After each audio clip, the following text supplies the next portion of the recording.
اعوذ باللہ من الشیطان الرجیم بسم اللہ الرحمن الرحیم ان اللہ وملائکتہ یصلون علی النبی یا ایہا الذین آمنوا صلوا علیہ وسلموا تسلیما اللهم صل على سيدنا مولانا محمد وعلى آل وعلى سيدنا سیدنا مولانا مولانا محمد محمد وبارك البارک وسلم. وسلم والصلاة السلام والسلام عليك علیکہ يا یا رسول رسول الله اللہ صلى الله عليه وسلم. والصلاة والسلام علیکہ یا حبیب اللہ.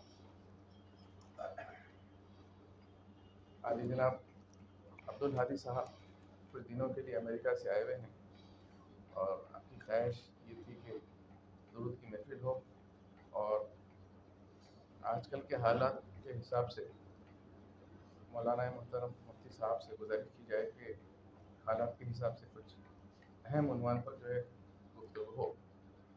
عنوان بہت اہم ہے اور ضروری بھی ہے، اس لیے کہ آج کے ماحول میں خاص طور پہ نوجوان حضرات کافی غلط فہمیوں سے اٹریکٹ ہو رہے ہیں اور ان کو مس گائیڈ اور مس چیٹ کیا جا رہا ہے کہ آپ لوگ تخلیق کرتے ہیں اور ہم کو جو ہے حضور پاک صلی اللہ علیہ وسلم کی احادیث موجود ہے تو ہم ڈائریکٹ جو ہے رسول پاک صلی اللہ علیہ وسلم کی احادیث پر عمل کر لے سکتے ہیں کہ یہ تخلیق کا چکر کیوں ہے. کیوں امام ابو حنیفہ رحمۃ اللہ علیہ کی آپ تخلیق کرتے ہیں، یا امام اعظم یا امام حنبلی رحمۃ اللہ علیہ اور دوسرے دو ائمہ اربعہ جو کہا جاتا ہے، ان حضرات کی آپ کو تخلیق کرنے کی کیا ضرورت ہے؟ تو میں زیادہ کہے بغیر مفتی صاحب مکمل اس پر روشنی ڈالیں گے انشاءاللہ، اور سکون سے آپ سنیے. یہ بہت اہم اسپیکٹ ہے، اس لیے کہ آج کل کے نوجوان جو ہے اس عنوان سے تھوڑا سا اٹریکٹ ہو رہے ہیں. ہم کو ظاہر ہے کہ ہمارے جو بزرگ حضرات ہیں، حنفی ہو یا حنبلی ہو یا مالکی ہو، جو بھی ہو وہ تو کر رہے ہیں، ان کو اس بات کا علم ہے کہ ہم رسول پاک صلی اللہ علیہ وسلم کی سیرت پر ہی عمل کر رہے ہیں. لیکن نوجوان نسل کو جو ہے جس طرح سے مس گائڈ، چیٹ اور مس انٹرپریٹ کر رہے ہیں، غلط انداز میں پیش کر کے کنفیوژن پیدا کر رہے ہیں، تاکہ ہم جو ہے رسول پاک صلی اللہ علیہ وسلم کے سنتوں پر عمل نہ کریں بلکہ اپنی مرضی سے جو ہے دل میں جو آیا کر لیں. اس پس منظر میں میں سمجھتا ہوں کہ آپ عنوان کو سمجھ چکے ہیں. میں مولانا محترم مفتی محمد طاہر اعظم مشیر صاحب سے ادب گزارش کروں گا کہ انہوں نے مخاطب کرنے کی سعادت حاصل کریں. بسم اللہ الرحمن الرحیم. نحمده ونصلي ونسلم على حبيبه الكريم الأمين العزيز الرؤوف الرحيم وعلى آله وأصحابه الأفضلين الأكرمين أجمعين. أما بعد، فأعوذ بالله من الشيطان الرجيم. بسم الله الرحمن الرحيم. يا أيها الذين آمنوا أطيعوا الله وأطيعوا الرسول وأولي الأمر منكم. صدق اللہ العظیم. حصول برکت کے لیے درود شریف پڑھ لیجیے. اللہم صلی وسلم وبارک علی سیدنا و شفیعنا و حبیبنا و مولانا محمد معدن الجود والکرم و آلہ الکرام و ابنہ الکریم و آلہ و اصحابہ وبارک وسلم صلی اللہ تعالی علیہ وسلم. یہ درسگاہی محفل ہے، اس لیے اس میں الفاظ کی کثرت نہ ہو، معانی کی کثرت ہو، مفہوم اور باتیں اہم ہو. میں سورہ نساء، اور اس وقت آپ کا کال بھی آیا تھا اس لیے نہیں اٹھایا میں نے، وہ سورہ نساء کی تلاوت کر رہا تھا. اس سورہ نساء میں تقلید کے حوالے سے 3 آیتیں مجھے ملی. اسٹڈی نہیں کیا تھا لیکن سورہ نساء میں 3 آیتیں ملی. آیت نمبر 59، آیت نمبر 83 اور آیت نمبر 115 یعنی 115. 3 آیتوں میں اللہ پاک نے 3 طرح کے احکام بیان فرمائے، یا احکام کی 3 قسمیں ہیں. ایک وہ حکم جو صراحتاً قرآن سے ثابت ہو، اور ایک وہ حکم جو صراحتاً قرآن سے ثابت نہ ہو بلکہ حدیث سے ثابت ہو، اور ایک وہ حکم جو دونوں سے صراحتاً ثابت نہ ہو. یہ صراحتاً بڑا معنی خیز جملہ ہے، کیونکہ قرآن میں سب کچھ ہے، اس لیے میں صراحتاً کی بات کر رہا ہوں. یہ بھی عقیدہ ہے نا، قرآن میں سب کچھ ہے تو پھر کیسے بول سکتے ہیں؟ ہاں، اس لیے صراحتاً سے مراد ہماری کیپیسٹی نہیں ہے کہ ہم اسے کھوج سکیں، یہ ہے. اس لیے صراحتاً کی علمی قید ہے. یہ سمجھ رہے آپ؟ قرآن میں ہے سب کچھ، جیسے سمندر میں ہے سب کچھ لیکن اس کی گہرائی تک غوطہ خور ہی جا سکتا ہے، ہر آدمی نہیں جا سکتا. صحیح ہے نا؟ ہاں. اس لیے قرآن میں ایک حکم ہے، اور ایک حکم وہ ہے جو صراحتاً قرآن میں نہیں حدیث میں ہے، اور ایک حکم وہ ہے جو دونوں میں صراحت نہیں ہے، اولو الامر میں اس کو بولتے ہیں۔ قرآن پاک نے اس آیت میں، آیت نمبر 59 سورہ النساء میں فرمایا یا ایھا الذین آمنوا اطیعوا اللہ، اے ایمان والو اللہ کا حکم مانو، واطیعوا الرسول، اور رسول کا حکم مانو، وَأُولِي الْأَمْرِ مِنْكُمْ، اور تم میں سے جو امر والے ہیں۔ یہ لفظ پہ غور کریں، پہلے کہا اے ایمان والو، پھر آخر میں کہا جا رہا تم میں سے جو امر والے۔ یہ لفظ ایمان والوں میں سے کہہ کر کے اللہ پاک نے یہ ذہن دیا ہے، نہ میں ہوں نہ میرا رسول ہے، یہ تیسری کیٹیگری ہے، سمجھ رہے ہیں آپ؟ یہ تم میں سے جو امر والے ہیں اس کا حکم مانو، جس کا صاف اب کوئی بھی اس میں ڈسکس کی ضرورت نہیں۔ اب اس میں اگر آپ کچھ بھی کریں گے تو تیسرا ہی مراد ہے۔ ہم امام اعظم کا نام نہیں لیتے، امام شافعی کا نام نہیں لیتے، امام احمد بن حنبل کا نام نہیں لیتے، ہم نہیں لیتے۔ لیکن ایک بات آپ کو کہنا پڑے گا، اگر صحابہ کا نام لیں گے آپ تو ہر صحابی عالم نہیں ہے، ہر صحابی عالم نہیں ہے، ہر صحابی فقیہ نہیں ہے، کیونکہ صحابیت کے لیے علم شرط ہی نہیں ہے، صحابیت کے لیے علم شرط ہی نہیں، صحابیت کے لیے نبی کی صحبت اور نبی کا دیدار شرط ہے، سمجھ رہے آپ؟ تو اطاعت جو ہے جہالت میں نہیں ہوگی، اطاعت تو علم میں ہوگی، لہذا صحابی مراد لے نہیں سکتے۔ اب ان کے بعد درجہ آتا ہے تابعی کا، تو اب اگر تابعین میں سے آپ کھنگا لیے اور امام اعظم کے جیسا کوئی بھی پیش کر دیجئے، علم والا پیش کر دیجئے، ہم چھوڑ دیں گے ان کی اطاعت کو، چھوڑ دیں گے ان کا حکم ماننا، کوئی بھی ایسا ہو، صاف بات ہے۔ تو اس آیت کریمہ سے اگر کہوں اشارت النص سے امام اعظم کی تقلید ثابت ہوئی۔ اشارت النص، نص بولے تو قرآن یا حدیث، تو قرآن نے تو کہا مانو امر والے، تو اب امر والے کون ہیں؟ تو اعلیٰ سبیل الزام ہی اگر دیکھیں، اعلیٰ سبیل التنزل ہی، یعنی ایک دم نیچے اتر کے بھی مانے، تو ہم آپ ہی سے پوچھیں گے بتا دیجئے، ماننے تو کہا ہے نا تیسری کیٹیگری کو، تو ان میں کون ہے بتائیے؟ اچھا وہاں چما چاٹی والے کو بھی ماننے کا حکم نہیں ہے، امر والے کا حکم مانو، جو اتھرائز ہیں، اور ظاہر ہے اللہ کے مقابلے، رسول کے مقابلے میں ان کو لایا گیا کہ اللہ کا حکم مانو، رسول کا حکم مانو۔ تو کس میں مانیں گے اللہ کا حکم؟ اللہ کا حکم اللہ کے ہونے میں نہیں مانیں گے، اللہ نے جو کہا ہے اس میں مانیں گے۔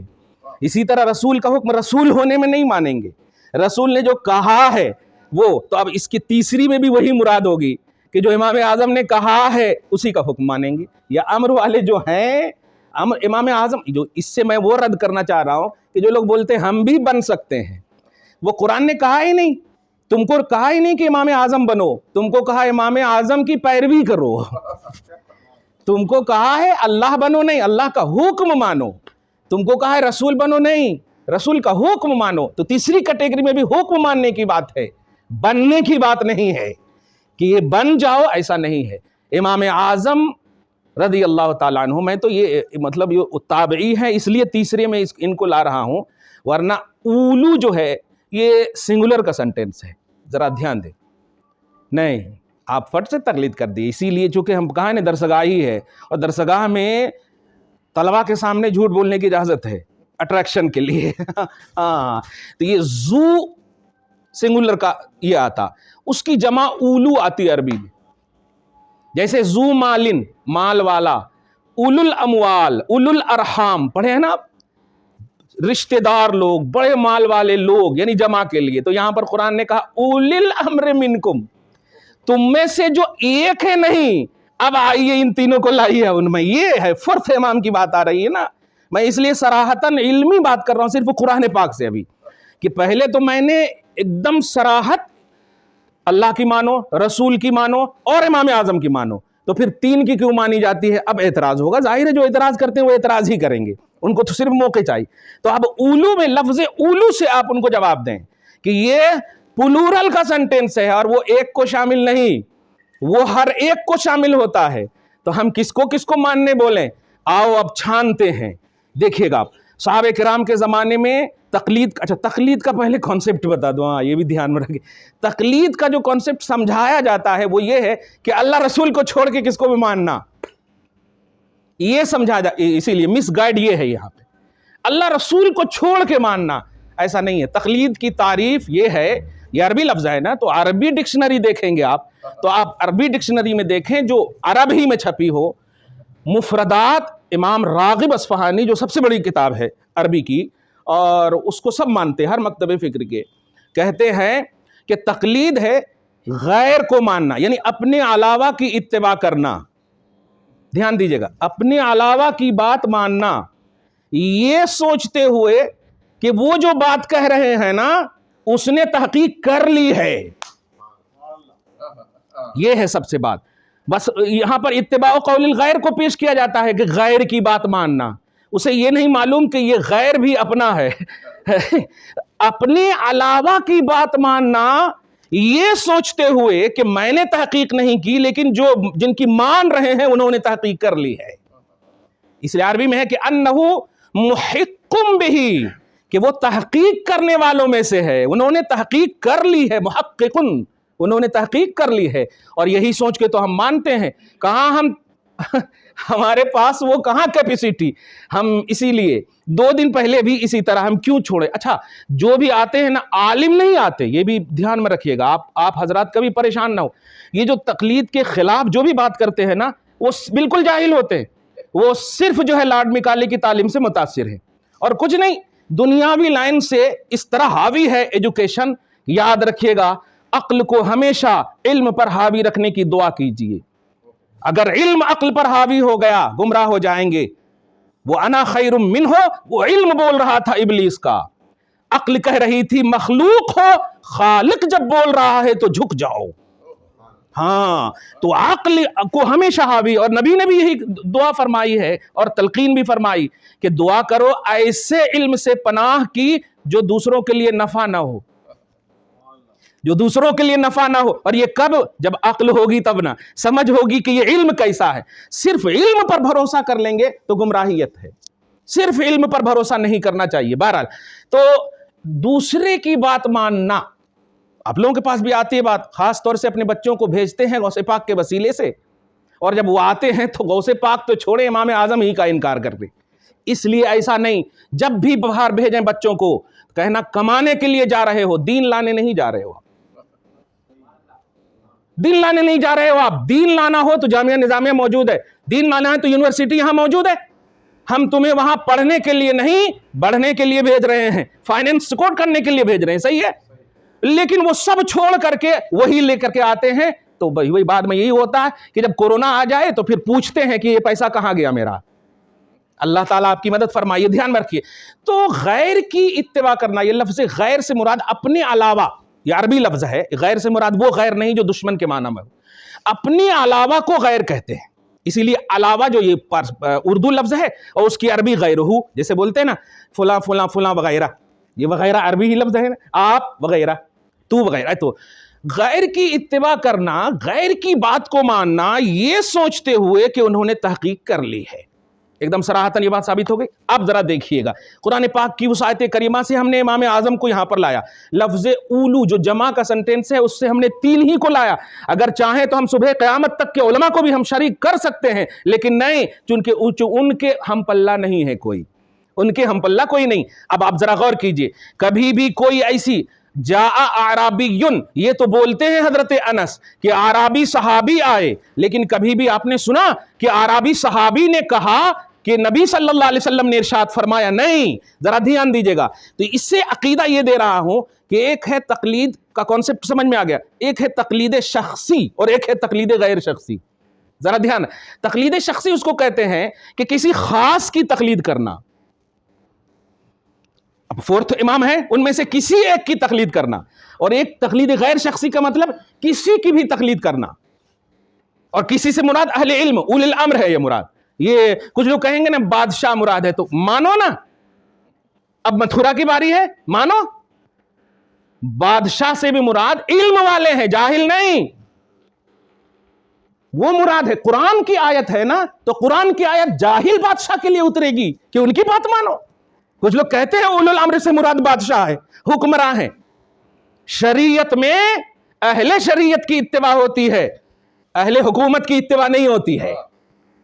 آپ امام کے تابع بولتے ہیں، اگرچہ امام سے افضل ان کا استاذ بھی بازو میں بیٹھا ہو تو آپ تابع نہیں بولیں گے. یہ ہے مین چیز شریعت میں اہل شریعت کی اتباع. تو اولو الامر سے مراد اہل علم ہی ہے، قرآن نے کہا. کیونکہ اگر اہل علم نہیں لیں گے تو پھر اللہ کون ہے، وہ رسول کون ہے؟ اللہ رسول کے بعد ماننے کی بات آ رہی ہے، جاہل مراد لے ہی نہیں سکتے. خیر، اب اس آیت کریمہ کے بعد جو میں تقلید شخصی کا مطلب کسی خاص کو ماننا، شخصی ایک دم مشخص متعین، اور تقلید غیر شخصی کا مطلب کس کو بھی مان لینا. تقلید شخصی جو ہے دوسری صدی کے بعد اس کا رواج پڑا. رواج سے مراد وجوب، ابھی میں آگے چل کر بتاؤں گا دوسری 2 آیتوں سے. تقلید غیر شخصی جو ہے جس سے بھی چاہنا، کسی کو بھی مسئلہ پیش آیا ہم نے آپ سے مان لیا، بنا لیا، ٹھیک ہے. دھیان دیجیے گا یہ اور وہ آرابی کا جو کانسیپٹ دیا وہ بھی دھیان میں رکھیے گا. کبھی حضرت انس نے پوچھا آرابی سے، صحابی ہونے میں تو دونوں برابر ہیں. تو آپ ذرا غور کیجئے گا، گویا صحابہ کرام کے دور میں بھی اگر غور کریں تو تقلید شخصی کا من وجہن کا مطلب کچھ رواج تھا. کچھ رواج سے مراد اگر 5 صحابی ہیں، دھیان دیجئے گا، اور کسی کو مسئلہ درپیش ہے تو وہ دیکھتے تھے کہ سب سے زیادہ جاننے والا کون ہے، سب سے زیادہ جاننے والا کون ہے، اسی سے وہ پوچھتے تھے. صحیح ہے؟ ہاں. تو کچھ تھا. لیکن صحابہ کے بعد، دھیان دیا، صحابہ کے بعد سیکنڈ سنچری میں جب یہ دیکھا کہ ارے یہی دیکھیے گا، وہ عہد رسالت کے بعد جو ہے قربت کی بنیاد پر علم کا وہ نورانیت جو ہے جو صحابہ نے نگاہ مصطفیٰ سے پایا تھا، وہ نورانیت تھوڑی مدھم تو پڑے گی ہی بہرحال. تو جب دوسری صدی کا جب دور آیا، دوسری صدی کے بعد کا دور آیا تو یہی میں پناہ کی بات آ گئی. اب میرے پیر صاحب بہت زیادہ جانتے، میرے حضرت بہت زیادہ جانتے، میرے حضور زیادہ جانتے، یہ سب کی بات بہت زیادہ آ گئی. تو آپ جو ہے امت کے، یہ دیکھیے گا، یہ لفظ امت پر غور کیجئے. یہ آپ اور ہماری بات نہیں ہے. آپ تو اپنے گھر میں نہیں منوا سک رہے ہو اپنی باتیں.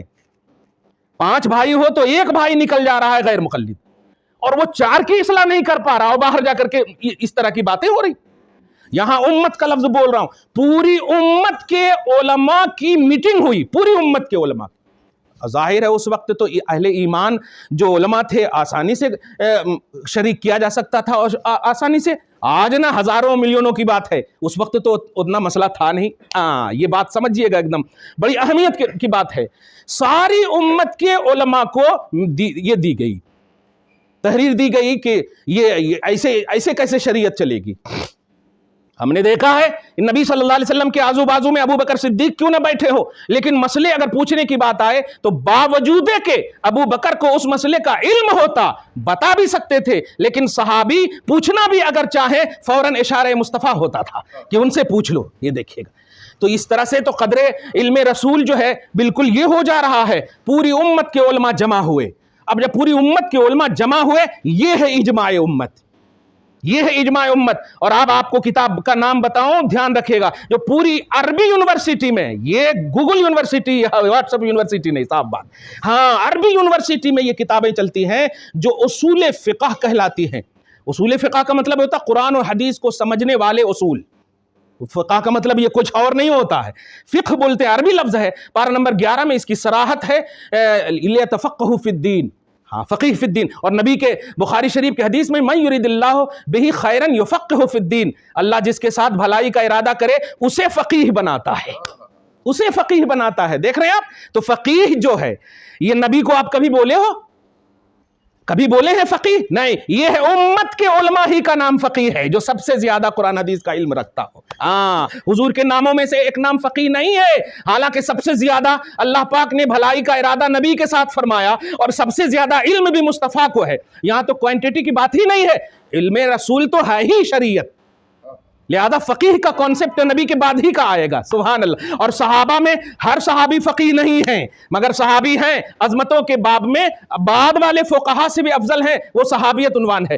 اب ذرا غور یہ کیجئے کہ حضور پاک صلی اللہ علیہ وسلم کے زمانے کے بعد جب دیکھا کہ پورے لوگ بس میرے حضرت آواز بھی یہی ہوتا ہے نا بھائی، اگر آپ کے سامنے آپ کے علاوہ کی تعریف ہونے لگے آپ کے پیر صاحب کے علاوہ کی، تو آپ تو کوشش کریں گے کہ کیسا بھی سرچ کر کے کوئی ایسی بات پیش کروں جو ایک دم اٹریکٹ ہو جائیں کہ دیکھو میرے پیر صاحب میں یہ بات ہے. فطری بات ہے، فطری، مگر اس کو حاوی ہونے مت دیجیے. عقیدت کو عقیدہ کا نام مت دیجیے. یہ بات ذرا دھیان، عقیدہ بولتے ہیں ربط قلب کا جو ایمانیات سے تعلق رکھتا، اور عقیدت بولتے ہیں کہ کسی سے بھی ہو جائے. بھی 2 گھنٹہ سفر کریں آپ ٹرین میں، ارے اپنوں سے زیادہ محبت ہو جاتی ہے کسی نہ کسی سے، صحیح ہے؟ تو یہ عقیدت ہو سکتی ہے، عقیدہ نہیں. عقیدہ اللہ اور رسول یعنی شریعت کو ماننے کا نام ہے، شریعت کی ریئلٹی کو ماننے کا نام ہے، شریعت کو فالو کرنے کا نام. تو آپ ذرا غور کیجئے گا، حضور پاک صلی اللہ علیہ وسلم کے بعد ساری امت کے علماء کی میٹنگ ہوئی، اور میں کتاب کا نام دوں، عربی کتاب، انڈیا کی سرزمین پر ہر مکتب فکر والے مانتے ہیں، وہ ہے محدث عبدالعزیز دہلوی رحمۃ اللہ علیہ. ہم نے اپنے مدرسوں کا نام شاہ ولی اللہ بہت کم رکھا ہے، دھیان دیجئے گا، شاہ ولی اللہ بہت کم رکھا ہے، لیکن ان کے مدرسوں کے بہت زیادہ نام ہے، جبکہ وہ اللہ کے بہت بڑے جلیل القدر ولی ہیں. شاہ ولی اللہ محدث دہلوی بہت بڑے ولی ہیں، ان کے خاندان سے شریعت حدیث کی خاص طور سے پھیلی ہے، ان کے خاندان سے. شاہ ولی اللہ محدث دہلوی نے عربی میں ایک کتاب لکھی جس کا نام ہے عقد الجید فی بیان التقلید، عربی میں ہے وہ.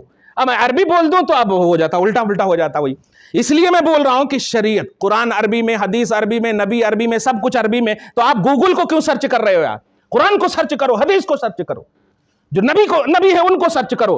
ہمارا ٹرانسلیشن غلط ہو سکتا ہے، نبی کی بولی غلط نہیں ہو سکتی.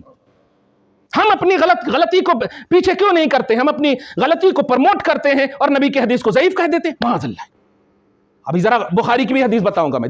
تو عقد الجید میں یہ لفظ خود فرماتے ہیں کہ یہ چاروں ائمہ پر اجماع ہے، اور آپ جو ہے یہ کہہ رہے ہیں کہ ہم نہیں مانیں گے. تو اب میں وہ کتاب کا نام جو اصول فقہ کا نام بتایا تھا میں نے، کتاب کا نام شروع سے بول رہا ہوں، بالکل اصول الشاسی، نور الانوار حسامی، نور الانوار حسامی توضیح طلبی، اور آپ دیکھیں اس کے اوپر جو مفتی، جس کو مفتی کا کورس جو ہے فواتح الرحمود، اس کے اوپر جو محقق کا جو سب سے بڑا الاشباہ والنظائر. یہ بہت ایک دم اتنے لفظ ہوتے ہیں، اتنے معنی ہوتے ہیں اس کے. یہ بہت بڑے ابن ملجم، بڑے ابن نجیم، بڑے علامہ نے، ابن نجیم وغیرہ بہت بڑے علامہ ہیں. بہرحال ان کیٹیگری والوں کو چھوڑ کر کے کون سی کیٹیگری میں آپ آ رہے ہو؟ کس کو پرموٹ آپ کر رہے ہو؟ شریعت کے حاملین کو چھوڑ کر کون سی شریعت کو آپ پرموٹ کر رہے ہو؟ نہیں ہو سکتا. بہرحال تو یہ اصول فقہ کی کتاب ہے. اصول فقہ میں 4 اصول بتائے گئے ہیں شریعت کے.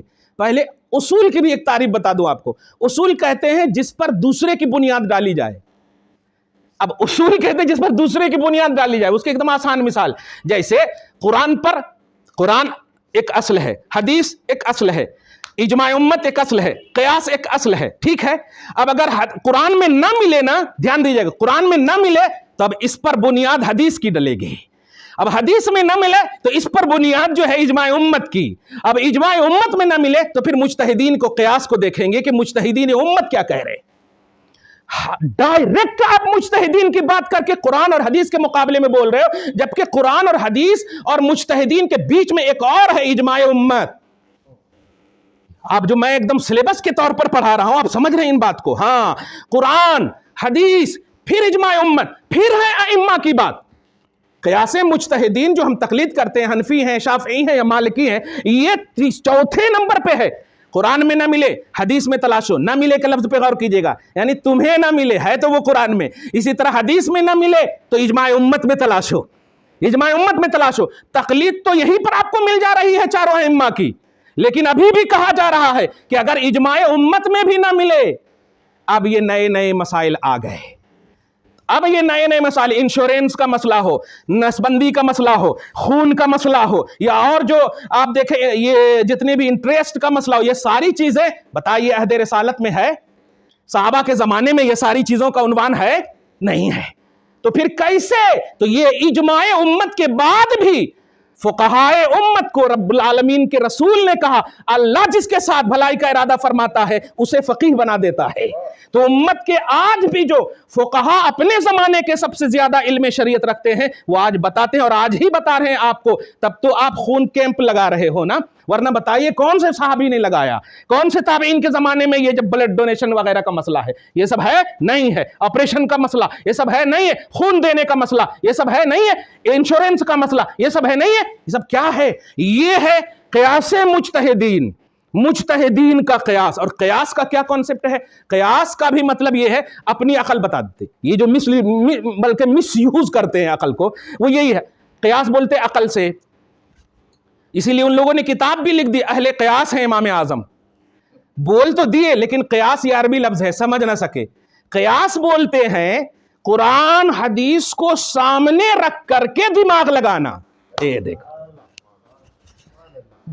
جیسے لفظ علم ہے, علم مانے جاننا, لیکن جب کہا جائے کہ علم نور ہے تو کیا وہ ایل کے جی یو کے جی بھائی یہ سب کا نور ہے؟ نہیں, علم شریعت نور ہے, علم قرآن نور ہے, علم حدیث نور ہے, یہ کہا جائے گا باوجود کہ علم ہے وہاں پر.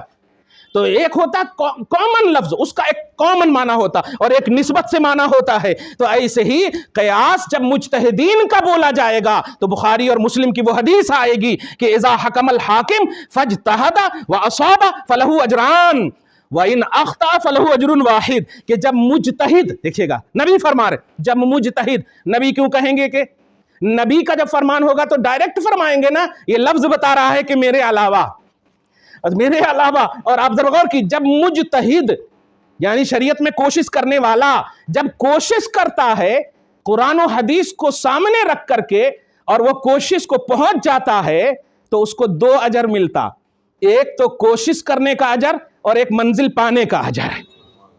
ذرا غور کیجئے گا. اور ایک یہ ہے کہ مجتہد کوشش تو کر رہا ہے, قرآن کو ڈھونڈ رہا ہے, قرآن میں ڈھونڈ رہا ہے, حدیث میں ڈھونڈ رہا ہے, ڈھونڈ تو رہا ہے لیکن اسے ان کی کیپیسٹی کے مطابق اسے وہ جزئیہ نہیں مل پا رہا ہے, تھک جاتا ہے. اخطاء کا لفظ تھک جاتا, ترجمہ کر رہا ہوں, خطا کرتا ہے, یہ لفظ بڑا عجیب ہے آج کی تاریخ میں, اس لیے کہنے وہ تھک جاتا ہے, منزل اسے نہیں ملتی تو رب کی جانب سے نبی فرماتے ہیں اسے اللہ ایک اجر دیتا ہے. اب آپ بتائیے وہاں خطا کر رہے ہیں, عربی کا لفظ ہے ان اخطاء, اگر وہ خطا کرتا ہے تب بھی انہیں ایک اجر مل رہا ہے. بتائیے ہم مجتہدین کی بات کر رہے ہیں یہاں پر اور یہ لوگ امام اعظم پر انگلی اٹھاتے ہیں کہ نہیں ان کو پاس حدیث کہاں ہے, ان کے پاس وہ تو قیاس سے باتیں کرتے تھے. میں پوچھتا ہوں صحابی رسول کو دیکھنے والے کی عقل کمزور ہوگی؟ اگر عقل کمزور ہوتی اور صرف صحابیت کے لیے عقل ہی کا عنوان ہوتا تو اویس قرنی کبھی یہ شرف سے نہیں یہ ہوتے. آپ ذرا سمجھئے, امام اعظم کبھی نہیں ہوتے کیونکہ منشأ الہی تو یہی ہے نا. چنانچہ سنیے, حضرت امام اعظم ہو, امام شافعی, امام مالک ہو, کوئی بھی ہو, ان کا قیاس یہ نبی کے انوار اور ان کے تجلیات کا پرتو ہے. دھیان دیجئے گا, ان کے تجلیات کا پرتو ہے. ورنہ آپ سنیں, غور کریں, آپ بخاری کی حدیث میں دیکھیں سورہ جمعہ کی آیت نمبر 2 یا 3 کے تحت نبی فرماتے ہیں, حضرت سلمان فارسی کے سر پر ہاتھ رکھ کر کے کہتے ہیں اگر علم ثریا ستارے پر بھی چلا جائے گا, دین, پورے دین کی بات کر رہے ہیں, حالانکہ نبی ہیں مگر کہہ رہے ہیں اگر دین ہاتھ رکھ کر ثریا ستارے پر بھی چلا جائے گا تو ان کی نسل سے ایک ایسا شخص آئے گا جو اس کو بھی چڑھ کر کے پالے گا. یہ ہے بخاری کی حدیث جو کتاب التفسیر میں ہے, سورہ جمعہ کی آیت کے تحت آپ دیکھیں. اور سلمان کہاں کے رہنے والے ہیں؟ فارس کے رہنے والے, پیرس جس کو آج آپ بولتے ہیں, اور امام اعظم وہیں کے تو ہیں. تاریخ نے فیصلہ کر دیا امام اعظم سے بڑا پیرس میں ان کے زمانے میں کوئی عالم ہی نہیں ہے. سب کے لیے وہ مرجع بنے ہیں, سب کے لیے وہ بالکل سب لوگ انہی کی طرف رجوع کر رہے ہیں. میں اہمیت کے حوالے سے صرف امام اعظم کا یہ ذکر کر رہا ہوں. 2 آیت جلدی سے آپ کے سامنے پھر پیش کر دوں. مجھے لگتا ہے کہ تقلید کا کانسیپٹ بھی آپ کے ذہن میں آ گیا اور وہ جو سلسلہ پیش کیا وہ بھی ذہن میں آ گیا. دوسری آیت ذرا سنیں. اللہ پاک آیت نمبر 83 میں یا 93 میں, بہرحال سورہ نساء میں فرماتا ہے, بہت اہم آیت ہے, اس میں تو اور صراحت ہے, اذا جاءہم امر من الامن او الخوف اذاعوا به, جب یہ کفار کے سامنے یا لوگوں کے سامنے امن کی کوئی آیت اترتی یا خوف کی کوئی آیت اترتی تو اس کو پھیلا دیتے. کیا مطلب امن کی آیت؟ یعنی مسلمانوں نے فتح حاصل کر لیا، پھر بھی اس کو پھیلا دیتے کہ اب دوسرے طریقے سے ان کو ہزیمت اور شکار بنایا جائے. اور پھر اسی طرح خوف یعنی مسلمان یہ ہو گئے، شکست ہو گئے، تو ان دونوں کو پروپیگنڈا کرنے والے اس کو پھیلا دیتے. اب ذرا غور کیجئے گا، مذمت کر رہا اللہ تعالیٰ، ہر بات پھیلانے کا تمہیں حکم کس نے دیا ہے، اجازت کس نے دیا؟ آگے فرماتا ہے وَلَوْ رُدُّوهُ إِلَى الرَّسُولِ وَإِلَى أُولِي الْأَمْرِ مِنْهُمْ. اگر تم رسول سے فیصلہ کرواتے نا، یا کم سے کم اتنا تو کرتے کہ جو رسول نہ ملے تمہیں، علم والے مل جائیں تمہیں. دیکھیں اولی الامر منکم لعلمہ الذین، علم ہی کا لفظ ہے اس لیے میں نے ترجمہ یہی کیا، لعلمہ الذین یستنبطونہ منہم، ان علم والے کے پاس جاتے جو مسائل کا استنباط کرتے ہیں. مسائل کا استنباط کا مطلب ہوتا ہے جو قرآن و حدیث کو نگاہ میں رکھ کر جمع کرتے ہیں، یہ ہے استنباط کرتے ہیں. یہ ہے سورہ نساء کی آیت نمبر 83. اسی طرح آپ سورہ نساء ہی میں دیکھیں، یہ تو اور بہم آیت کریمہ جو بہت بڑا، یعنی یوں کہیے کہ واو، ایک دو لقمہ زیادہ کھا لیں گے انشاءاللہ. دیکھیے گا بڑی اہم آیت ہے یہ سورہ نساء کی آیت نمبر 113. ایک بات یا جھگڑا نہیں کیجیے گا. دیکھیے جب آپ کے پاس دلیل موجود ہے نا تو دل بس پیش کیجیے، کیونکہ جس کے پاس نہیں ہوتا نا، جیسے ان لوگوں کو دیکھیے، کبھی بھی جب مسکرا کے پیتا ہوں نا، میں کبھی چائے نہیں پیتا ہوں، لیکن جب وہ آ جاتے ہیں تو پینے شروع کر دیتا ہوں، کیونکہ کمفرٹ ہونا بہت ضروری ہوتا ہے وہاں پر ایک دم. بالکل جی کہیے، اور پھر بار بار پوچھئے آپ ان سے، اور کوئی سوال ہے، اور کوئی سوال، اتنا مجبور آپ انہیں کر دیں کہ پھر زندگی میں کبھی سوال کا نام ہی نہ آئے. ہاں سوال ہی کا نام نہ، ہم پوچھتے ہیں اور کوئی سوال ہے، اور ہے کوئی سوال تو بتاؤ. اسی لیے اب میں تقلید پر آخری لکیل ایک دم مار رہا ہوں، اور وہ یہ ہے قرآن کی آیت پڑھ رہا ہوں. وَمَن يُشَاقِقِ الرَّسُولِ مِن بَعْدِ مَا تَبَيَّنَ لَهُ الْهُدَى وَيَتَّبِعْ غَيْرَ سَبِيلِ الْمُؤْمِنِينَ نُوَلِّهِ مَا تَوَلَّى وَنُصْلِهِ جَهَنَّمَ. یہی اب لفظ وَنُصْلِهِ جَهَنَّمَ وَسَاءَتْ مَصِيرًا. اور اتفاق بتاؤں اس کے بعد ہی ہے وہ آیت جو خوب پیش کیا جاتا ہے درگاہ وغیرہ کے حوالے سے، ان اللہ لا یغفر ان یشرک بہ، بے شک اللہ شرک کو معاف نہیں کرتا. یہ وہی آیت ہے اس کے بعد آیت نمبر 114 سورہ نساء ہی میں. اب ذرا غور کیجئے گا، ترجمہ سنیے کہ جو رسول کا مخالف ہوگا، کیا مطلب ہوا اس کا؟ رسول کا حکم نہیں مانے گا، یہی ہے وَمَن یُشَاقِقِ الرَّسُولِ. تو سوال یہ ہے جو رسول کا مخالف ہوگا اس کے لیے نا عذاب ہونا چاہیے، لیکن کیا بات ہے، شریعت قیامت تک کی ہے، تو اگر اینڈنگ کر دیتے تو صحابہ اور غیر صحابہ تک ہی بات رہتی، صحیح ہے. مگر دیکھیے کیا کر وَيَتَّبِعْ غَيْرَ سَبِيلِ الْمُؤْمِنِينَ، اور جو ایمان والوں کے راستے کے علاوہ اتباع کرے گا. اور میں نے پہلے ہی کہہ دیا ہے ہر صحابی فقیہ نہیں ہے، میں ہر صحابی کی تقلید کا حکم نہیں دوں گا، ہر صحابی کی اتباع کا حکم نہیں دوں گا. جو اعرابی ہیں وہ خود پوچھنے والوں میں سے ہیں، صحیح ہے. ہاں وَيَتَّبِعْ غَيْرَ سَبِيلِ الْمُؤْمِنِينَ. اب اگر ان مومنین میں ان نفوس قدسیہ کو نہیں مانیں گے جن پر ساری امت کا اجماع ہوا کہ ان سے بڑا کوئی نہیں ہے، ارشاد فرمایا ابو حنیفہ کے آزو بازو رہنے والوں امام اعظم ہی سے مسئلہ پوچھا کرو، شافعی کے آزو رہنے والوں انہی سے پوچھا کرو. اور سارے علماء کا جب اتفاق ہو جائے، امت نے مان لیا کہ ہاں ان کو برا نہ کہنا، تمہارے پاس اگر امام احمد ابن حنبل ہیں انہی کی تقلید کرو، وہاں جانے کی ضرورت نہیں ہے. اور اگر امام شافعی ہیں انہی کی بات مانو، وہاں جانے کی ضرورت نہیں ہے. اور ہم سب اعلان کرتے ہیں کہ تم حق پر ہو، ہم سب اعلان کرتے ہیں کہ تم حق پر ہو. اسی لیے ہم انڈیا میں کبھی رد نہیں کرتے کیرلا کے مقلدین کا، کبھی رد نہیں کرتے، جبکہ شفافے ہیں وہ، ہمارے ہیں وہ، رحمت اللہ علیہ کے ماننے والے ہیں وہ. الحمدللہ یہ چاروں مذہب حق ہیں، اس لیے تقلید ہوتی ہے، دھیان دیجئے گا. اور اچھا کمال یہ ہے کہ وہ لوگ بھی جب ان کا نام آتا تو رحمت اللہ علیہ ہی بولتے. سمجھ رہے نا؟ اب امام احمد رحمہ اللہ، ارے رحمت اللہ علیہ کو ماننے والا لعنت اللہ علیہ کا مستحق کیسے ہوگا؟ جس پر اللہ کی رحمت ہو اس کو اگر مانیں گے تو زحمت کیسے ہوگی؟ کیسے زحمت ہوگی؟ اس لیے خیر وہی کہتے ہیں جو بولتے ہیں سمجھتے نہیں. اب ذرا غور کیجئے کہ وَيَتَّبِعْ غَيْرَ سَبِيلِ الْمُؤْمِنِينَ. کمال ہے، مومنین کے راستے، غیر سبیل، سبیل مانے راستہ، مومنین کے راستے کے علاوہ کی جو اتباع کریں گے تو اللہ پاک دیکھیے ناراض کیسا ہے، فرماتا ہے نُوَلِّهِ مَا تَوَلَّى، وہ جدھر جائیں گے ہم ادھر ہی دھکیلیں گے.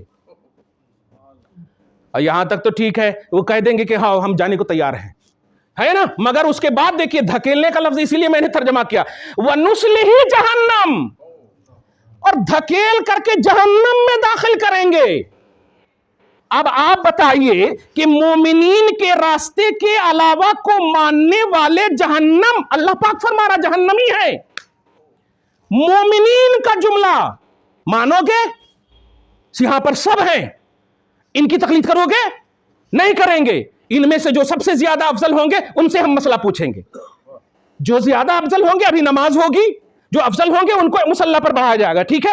حالانکہ مومنین تو یہ بھی ہیں, مومنین تو سب ہے نا. یہ ہے سمجھنے کا کانسیپٹ, یہ ہے فقہ کا کانسیپٹ. مومنین سے مراد مجتہدین ہیں, اور اگر نہیں لیتے ہیں تو بتائیے پھر سب مومن کی اتباع, کیونکہ قرآن میں لفظ مومنین ہے.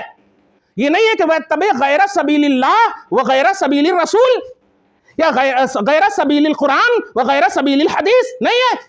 بلکہ مومنین کے راستے کے علاوہ جو مانیں گے, اللہ فرما رہا ہم اسی طرف اس کو دھکیل کر جہنم گھسیٹ کر لائیں گے. اور اللہ آگے فرماتا وَسَاءَتْ مَصِيرًا, اور یہ بری جگہ ہے. پوری 3 آیتوں سے, بخاری کے حدیث سے پورا ذہن میں کوئی کنفیوژن اب رہا؟ مجھے لگتا نہیں رہا ہو. دعا ہے اللہ تعالیٰ آج کی اس خصوصی گفتگو کو قبول فرمائے, اپنی شان کریمی کے مطابق